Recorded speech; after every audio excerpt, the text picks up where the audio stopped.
pro-cannabis media.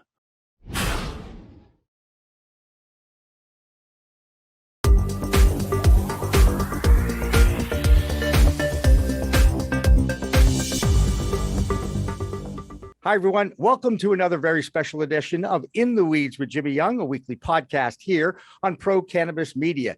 You probably know that we produce a weekly news show called Weed Talk News, and we are always so happy to have a professional with tremendous experience in the cannabis space joining us weekly on that show as our New York correspondent.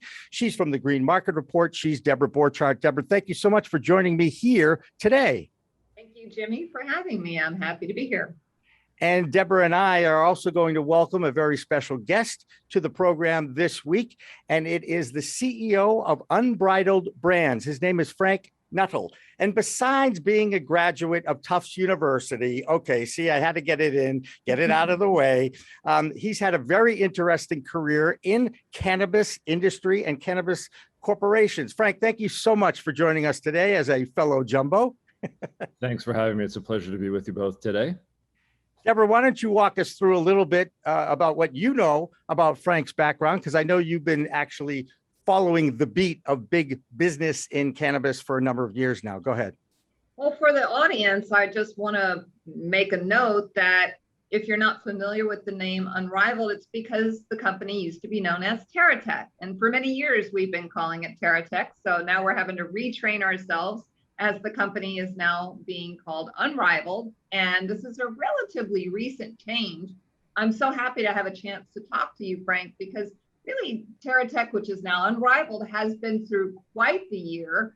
At this time last year, you guys were honestly low on money, starting to sell some assets, kind of rejiggering everything and taking a new tact. If you were a sailman, you know that sailboat reference of tacking into a different direction. So now we fast forward to today. You've been through some management changes. You have sold some assets, but you've also bought some assets, and now your revenue projections are quite robust.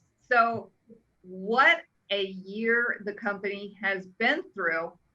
Can we just kind of maybe recap some of those changes for the audience? Because these aren't small changes. These are fairly large changes. And I feel like what you guys have done over these months has gotten you to where you are today, which is in a pretty solid position.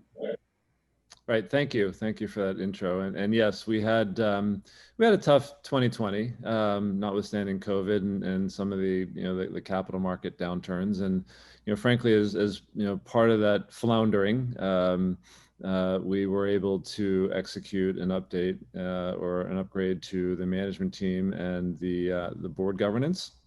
So I joined along with Nick Kovacevic, another fellow, as board members in December, and subsequently stepped in as CEO in December of 2020. And as part of that, really looked forward to using the then Terra Tech platform. And by that, I mean our OTCQX listing with some of the asset sale proceeds you referenced, as well as an investment that my predecessors made in Hydrofarm stock.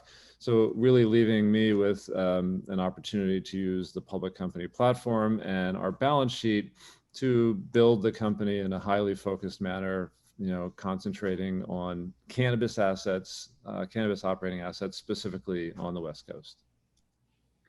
You had a CBD business, but you opted to not go that direction, correct?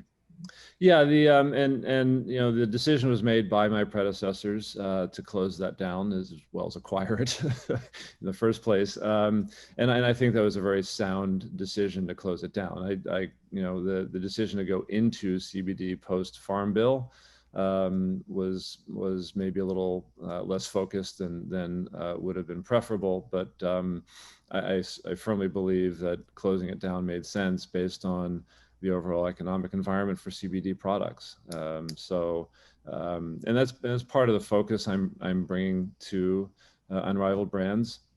Unlike a lot of the actions taken by my predecessors or other companies in the industry when capital is flowing, I think there's a great deal of value in being highly focused specifically in cannabis and specifically in a relatively small geographic region. With that said, that relatively small geographic region, California, Oregon, and Nevada, represent about 30% of the federal market. So small relatively geographically, but certainly of high value and with enormous upside opportunities. Speaking of upside opportunities, I'm sure you knew that last week was kind of a historic week in the U.S. Senate as three major senators filed a public discussion document that is called, I believe it is the Cannabis Administrative and Opportunity Act. I think I got that right. Deborah, did I get that right? You did, and I wish they would have come up with a different name so we could have had a fun acronym for it. Really? How about the MORE Act Part 2 or something like that, right? Anyway, I got to get your reaction to it, Frank, because, I think all of us on this call recognize what's going on in our country right now and how the political divide has kind of stagnated a lot of governing, let's just say. And cannabis is right in the middle of it. And now the senators are reaching out to the public for public comment from a perspective of yours, from a large cannabis company in the United States. What's your reaction to that? And I guess as long as something gets passed, it'll be positive, right? For sure. And there's a bunch of different tiers to what that something might be, of course, whether it's, the full legalization or, rescheduling or just a bank act.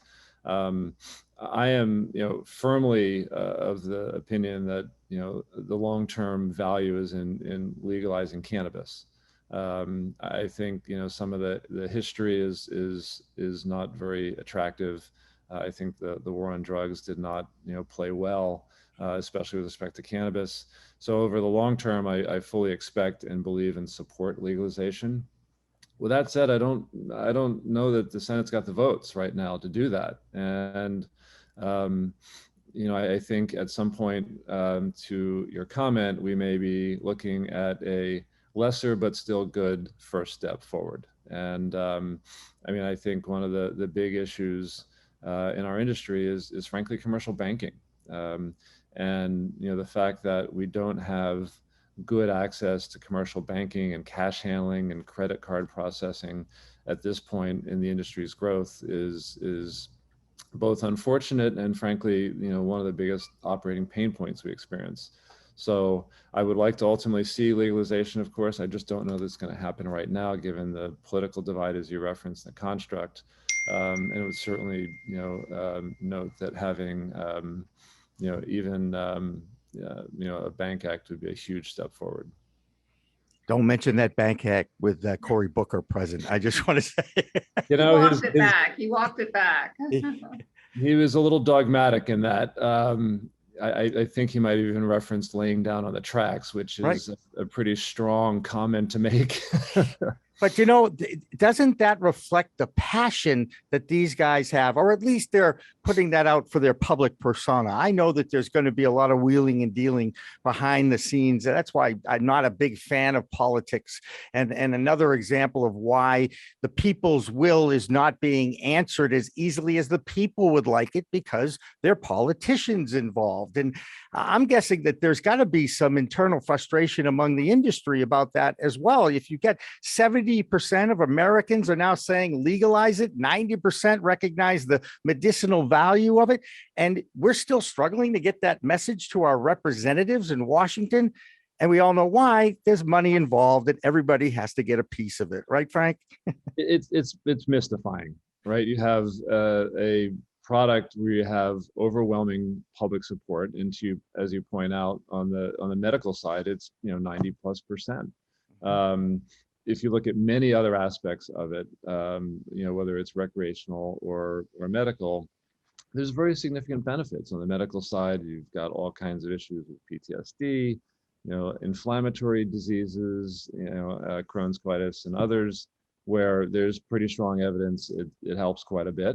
And then on the recreational side, cannabis is by all accounts safer than alcohol. So it's a situation where you have a product where it's safer than other legal products by a good margin. It has significant perception and value in med treatment, and you have overwhelming public support. So the fact that we have not yet even gotten something as simple as the Bank Act or the SAFE Act done is just mystifying. To your point on money involved, yes. I mean, one of the issues that I've not seen a whole lot of discourse on yet, but frankly, under Section 280 of the code, federal government actually makes a fair amount of tax money off the industry. And if it were legalized or rescheduled, that revenue stream would go away. And I haven't seen much in the way of legislation that really addresses that or makes the government whole in that regard. So to your point, there's that, and then at the state level, obviously states like Colorado and Michigan and Ohio, if subject to interstate commerce, would have significant tax base and revenue tax and employment base reduced or even eliminated, by virtue of cannabis shipping across state lines from Oregon and California. So, on top of the 280E issue at the federal level, you also have state issues and their local employment and taxes that come into play. All that said, I'm still mystified why we can't get a SAFE Banking Act through. Well, I think there still remains a lot of, I don't know if it's misinformation or a certain learning curve that needs to take place. I'm in New York.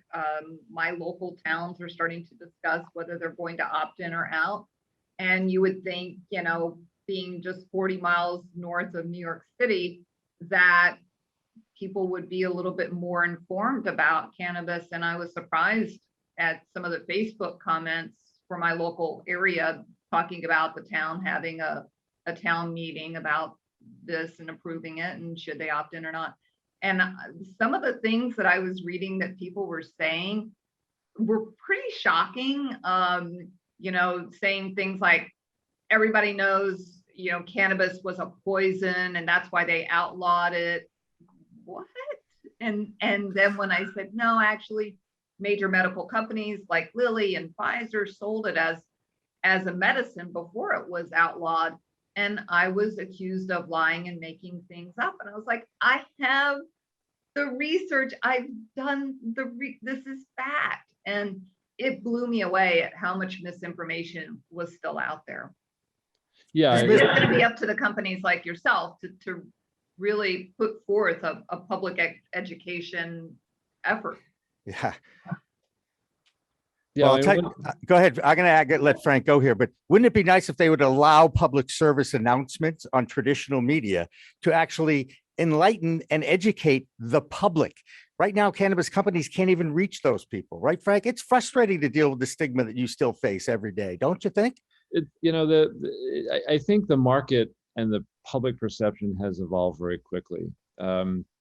Obviously, the issue of misinformation online is not unique to cannabis, right? Correct. I mean, if you look at the last couple of years, there's definitely, in politics and elsewhere, been a bunch of that. So I think, it's probably the vocal minority, because if you look at public support, it's very high, as we previously discussed. And there's, considerable evolution of the thought and support for the market and for cannabis. So in as much as there's clearly disinformation online, I think it is, unfortunately, the vocal minority that's pushing that. To your point, yeah, our ability to manage communication is very limited, and unfortunately, getting to that vocal minority is difficult. Debra, you got something? I was going to actually circle back to something you mentioned about the interstate commerce, which I found very interesting. And there's a lot of discussion around that topic because on the one hand, yes, it makes sense from a business perspective. If you had one distribution center and you had all your growing taking place in a state where it was cheaper to grow and then shipped it around, boy, wouldn't that, save you a ton of money versus having cultivation in this state, that state, and all this repetitive corporate structure. But yet for some of the states, I can see where they would want to protect that, because I think you even kind of touched on that a little bit. Now you have states that are wanting to hold on to that business within their state and not lose it to the distribution center the next state over. You know, I'm curious to get your own, a little bit of a deeper dive on that subject with you. Yeah, I think it, you know, by virtue of the fact that that it remains illegal at the federal level, but the federal government has largely turned a blind eye or allowed the states to do it on their own basis. I think we're arriving at, or have arrived at, a situation where whatever legalization occurs and whenever it occurs is likely to be pretty deferential to state rights, because even the current proponents of federal legalization, they represent individual states, and they're going to want to, you know, assist their respective governors, I think, in preserving the tax base and the employment base. So you know, while I ultimately expect some form of legalization, I think there's going to be pretty significant state control over how it's imported across state lines, as well as grown, distributed, and taxed.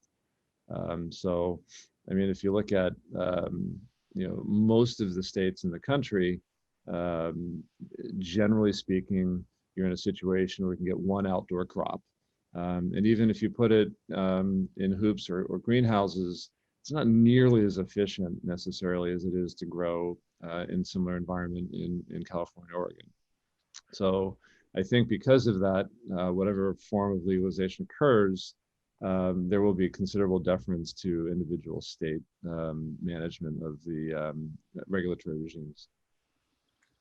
I got to ask a question, Frank, that it's not going to be uncomfortable for you, because I know you've been asked this many times. You know, the movement in cannabis is trying to help those most affected by the war on drugs, giving opportunities, whether it's social equity or economic empowerment opportunities, that first crack at licenses, try to protect the small business. You're a vertically integrated MSO. You're aware of that, I'm sure. And is there any socially responsible capitalism plans that you might have for your company looking down the road, if not already in place? Yeah, actually, we have already in place. Some of our licensed assets are already pursuant to social equity plans. I mean, in California, as you might understand, has been one of the leaders in social equity and trying to address some of the ills of the past. So some of our licenses are already in social equity programs, and we are working towards additional licenses, primarily in California and in other jurisdictions that are also subject to social equity. I think, you know, we touched a bit on it before. The war on drugs was you know, there's not a good history there with respect to the socioeconomic impact on certain groups, and you know, frankly, given public perception and the, you know, the dramatic differences between cannabis and other Schedule I drugs, the fact that, you know, the incarceration rates for something like cannabis in the past, and then it was so high is alarming, and then that it was, you know, it was targeted at particular groups was even more so. So full proponent of addressing it. It's, you know, it's complex, right? It's hard to get it right, which is, I think, one of the things that will tie up the new bill in Congress, is how to make it work. Fully supportive of it, active programs, but you know, getting it to work is a little bit more difficult. You know, and again, you're a responsible businessman anyway. I think when you build a business that has projections like this, it's important to have people that do have access to capital to at least get it going, and then perhaps tweak where the capital is available so that those who, you know, really do have an opportunity here can take advantage of it. I see that is going on, you know, and by the way, nothing is fast enough in this industry. Am I right, guys? You know, I mean, I don't expect them to work on this bill too often, but encouraging the public to comment on it on the website is something we're going to take on as a mission and share with our audience on all our programs on the lower thirds in our post-production process. So do you expect an overwhelming input from the public on this, or is it just going to be let the politicians do it, that let them do their job? You know, I'm not a sociologist or haven't polled anyone. I studied that at Tufts, just for the did you? Sociology. I did. Okay, go ahead. I'm sorry. Go ahead. I was an economics major. So, I know you were. So I failed that. Okay. Yeah. You know, I expect that most of the commentary will come from industry professionals. You know, unfortunately, given where we've been in our world over the last year and a half with COVID and contentious elections and economic issues, while I think there's broad support, unfortunately, I think a lot of people are dealing with weightier matters. And so I expect that most of the commentary will come from professionals. Now, you know, a lot of professionals are I think can speak well on behalf of the industry and provide appropriate comment. You know, I think, you know, it remains to be seen how much, you know, non-industry professional comments there's going to be. I said, don't you want to be the intern that has to screen all those emails? Come on. You talk about a summer project. Oh, who's this guy doing it? But I'm with you, Frank, on that one. I almost Deborah, don't feel that the comments are going to make any difference anyway. You know, when you've got 163 pages already drafted, I feel like the comments are performative, if anything. And even if you got an overwhelming amount of people in the comment section saying we're all against page 10, section 4, you know, I'm just making that up. I don't think that's really going to shift things one way or another. I just feel like the comment period is, you know, delegated or regulated by law so that they have to do this comment period, and they're not really going to pay attention to what's in the comments. Yeah, maybe a little cynical. and look, I mean, as we chatted about, there's a vocal minority that opposes, but you know, there aren't many things politically in our country where you have, you know, 90% support, let alone 70% support between, you know, med and rec. And to your point, I don't know that there's going to be a whole lot of review of the comments, because from a voter perspective, there is more support for some form of legalization here than just about any other matter that might come before Congress. Right, but to Jimmy's point, you know, he even said that you have this overwhelming number in favor, but then you have politicians that are going against what their constituents even want because it's, you know, politically favorable for them to align with a certain viewpoint versus doing what their constituents want. Very fair point. But I think it's also valuable to consider that who thought even 10 years ago we would be having this conversation? You know, for a long time, the pioneers in our industry were super entrepreneurial, super risk-taking folks, because there was no real guidance on how the federal government would respond. And you know, when Jeff Sessions revoked the Cole memo, it sort of brought it all up again. And you know, despite, you know, revoking the memo, the federal government continued not to really do anything about it and continued not to fund enforcement. So in a span of relatively few years, we went from an industry where you had very entrepreneurial, high risk-taking folks trying to create the foundation of our industry because the risks were there, to an environment literally less than 10 years later, where we have approximately 40 states that have some form of med, 12 to 14 states now that have rec, or maybe 15 even.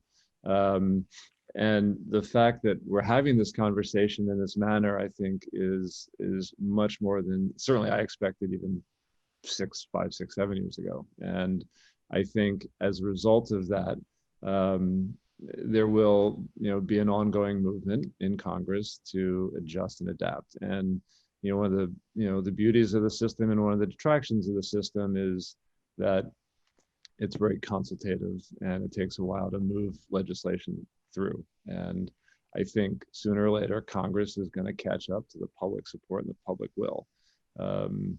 And in states where you have senators that oppose it, this is I don't know how many points it's worth in the voting booth, but in states where the populace supports it and the senators don't, that's in a tight race that might make the difference. So. There's something wrong with that picture. I just want to say, in a true democracy, we understand it's a republic, but point being, it would be nice if there was a little bit more reflection of what the people want in our politics, given the restraints. I would just like to see these two sides actually start talking to each other again, instead of saying, if you want it, I don't. If you want it, I don't. I mean, that's not government. That doesn't work that way. And I think America is about communication and discourse. Isn't that the whole point? I mean, we're sitting here having a great conversation about it. So I just hope I get to see something like that. What we talk about media a lot when we interview people, Frank, and, the reaction from the cannabis media, and Debra, I definitely want to hear from you on this as well, has been, it's been happy, but I think B plus. I mean, it's been very cold. Most of the headlines are like, hey, this is the right legalization, but it isn't going to happen. That sort of thing. Is that built into our job as, to kind of point out what the facts are and let the people decide? In other words, we have that skepticism and cynicism reputation, doesn't the media? Well, I think you're right, but I also think that it's similar to what Frank was saying, is that we don't really think that the votes are there. So I think as a media person, in order to be as straightforward as possible, yes, this bill was proposed, but let's be honest, it's a draft piece of legislation and it's still got certain levels to go through. So it's not a done deal. And I feel like, in the past, when cannabis media has covered some of these legislative moves, they kind of got spanked a bit because they did act like this was a done deal. Like, woo, here we are. We got these votes. It passed the House. And got all excited, it passed the House. It's like, well, that's great, it passed the House. If it doesn't pass the Senate, it just doesn't matter. And so while you can be very positive that this is a great move, it's just one more step in a long path that it has to go. So I think it's apropos and accurate to tone down the enthusiasm, so that people don't misunderstand and think that this is a done deal. Because I think that that's what happens and has happened in the past, is the readers thought, oh, it's done. And then they don't understand why it isn't done. Frank, what's your read, Frank, on the media on this whole thing? So I actually like to make 2 points. One is, I think the media has a very significant benefit and value. To your point earlier, the options and ability that we in the industry have to convey our message is more limited because of the legal infrastructure around the industry. So our ability to advocate on our behalf is more difficult, and frankly, the media can certainly provide some education and assistance in that initiative. I also want to jump off point here a little bit, though, and note that we're having this debate about federal legality and federal regulatory environment. I don't want to miss the point that we've got a really big, thriving industry here in a bunch of different states. Notwithstanding that, you even said just recently with the Unrivaled transition that you guys are projecting to do revenue of 70 million. That's right. That's a pretty solid number. It's very significant, and frankly, we're not stopping there, and that doesn't include the development of existing assets we have, as well as any other complementary acquisitions we make, and we're just one of many players, and I think we are frankly on a path to being, one of the strongest, if not the strongest player in California. But, there's a lot of other markets in which other companies are operating right now. And I think there's a longer term M&A trend that will ultimately result in fewer large players. But right now there's still, across the industry, a fair amount of, smaller and fragmented markets. And, we're all marching forward.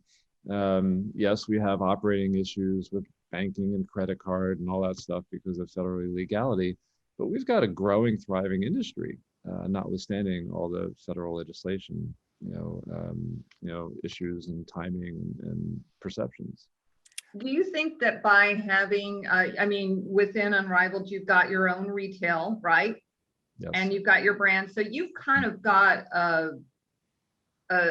already a place and a platform to sell your brands.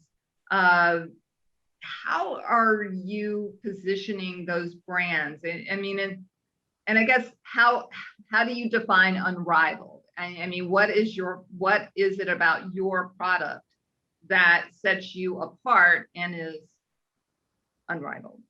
Right. So our one of our leading brands, we have a number of brands in our portfolio, and we tackle different product types and different price points. But one of our leading brands, our leading brand Corova, is frankly one of the longest standing legal brands in California, and now in Oregon, in Oregon. And so for us, we have the opportunity to expand the scope of our brand portfolio around Corova by virtue of the long-time credibility, the quality of our product, and the distribution and the strains we have in our products have allowed us to provide. So for us, we have the opportunity to expand on that in a way I think that will create a brand house focused in the West Coast that's really strong. I got to ask you about the upcoming New York market. Obviously, the California one's pretty entrenched. The New York one is just starting. How much of your company resources are looking at that state, given the projections for billions of dollars in a market on the East Coast? So I really want to answer in a slightly different way. You mentioned that, or I don't know the word you used with respect to California. It wasn't mature, but the inference I think was mature. And I'd like to quibble with that actually, because the number of dispensaries in California approximates 650, which is approximately the same number of dispensaries as exist in Colorado, a state with 1/5 the number of people. Right. So while California is by popular ethos and also to some extent by legal and regulatory environment ahead in the process of New York, it's still pretty early day, and there's enormous upside opportunity here. Supplemental to that, look, we're certainly keeping an eye out on New York, and it's obviously a big market. But I also, as we chatted about earlier, want to make sure that we don't lose focus. And with the enormous amount of headroom we've got in the 3 markets out here in which we operate, the enormous expansion opportunities we have, I'm not very sanguine about expanding our scope 3 time zones and 2,500 miles away when we've got such great opportunity here. And one of the things I've encountered both in cannabis and in my prior tech life is focus is really important. And if you become too unfocused, management, operating efficiencies all decline. And so look, New York's likely to be the 2nd largest market in the country. I'm keeping an eye out on it, but I don't want to lose sight of the ball we have right now. With your stores, you have, most of them are named Bloom, and then you have the Spot. Are they all going to be called Bloom going forward? Do you think with the Unrivaled rebrand that you're going to be changing names to the dispensaries, or what's the plan for the stores? Yeah, so that's so the first effort we made was to rebrand the company. As you noted earlier, we were Terra Tech, and we rebranded on July 1st Unrivaled Brands. The next task we have is to roll out an update of our dispensary brands. And we are working on both organic developments in that as well as strategic developments in that. And how that plays out over the next 60 or 90 days will have an impact on what that rebrand looks like. Okay, we'll stay tuned. Yeah, absolutely. That's the whole point. And, I could sit here and talk forever with this gentleman. I do want to ask you one last question. You mentioned someone who I also have interviewed on this show. And Debra, I'm sure you're familiar with Nick Kovacevic from Kushko. He was one of my favorite interviews. I can be perfectly honest. But now the question is, they were an ancillary company. I remember talking to him about what it's like to be an MRB. And he told me, that his bank account had been closed 6 times and all this. And it was around the same time that my bank account actually got closed for the first time. So it was, I shared that. Point being, are you seeing more and more opportunities for vertically integrated companies like yours starting to eat up some of these ancillary groups that are out there, whether it's lighting or growing or containers?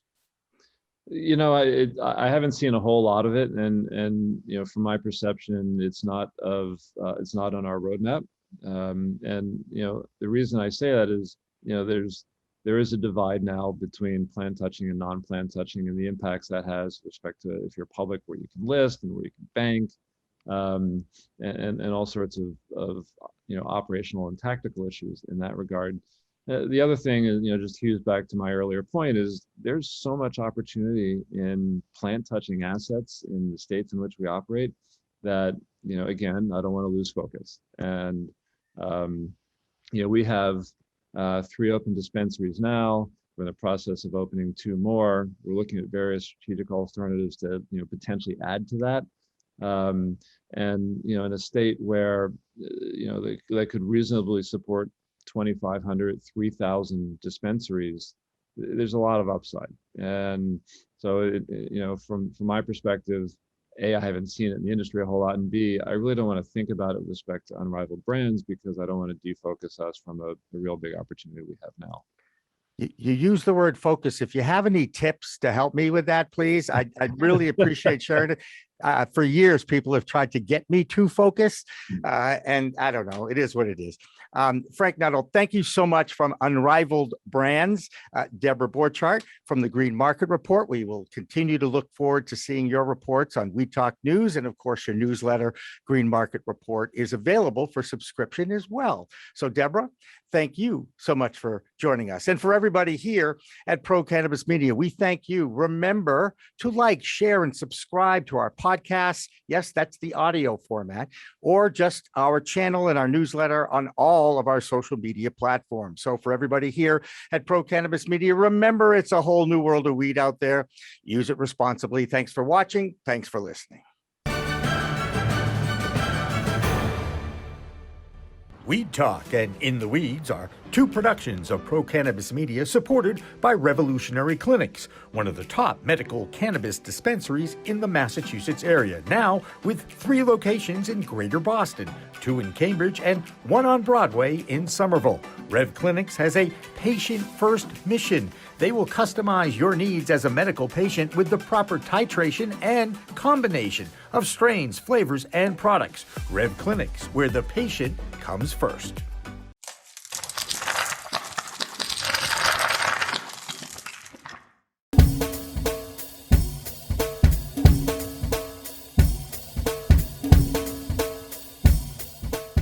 Difference is building a solution for that individual, not just a custom, here's a box, here's a video, here's how you make your VMS. We custom design and custom build every situation for exactly what the customer needs. And we keep the costs low. We have multiple tiers, as far as what you're looking at on the cost side of things. If you want a one-time, where you just pay one initial cost, we have that. If you want to maintain your system and have the highest protection and highest capabilities and highest upgrades at all times, we have different plans for you. But we scale it so it's scalable and affordable 100%.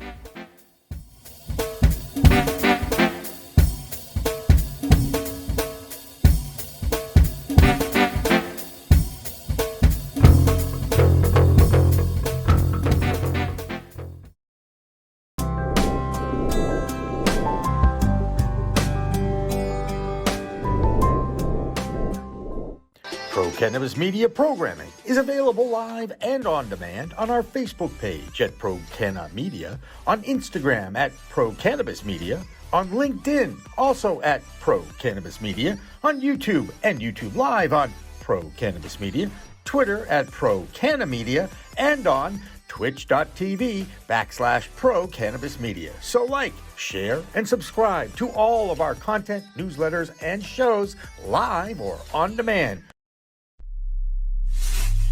We are Pro Cannabis Media.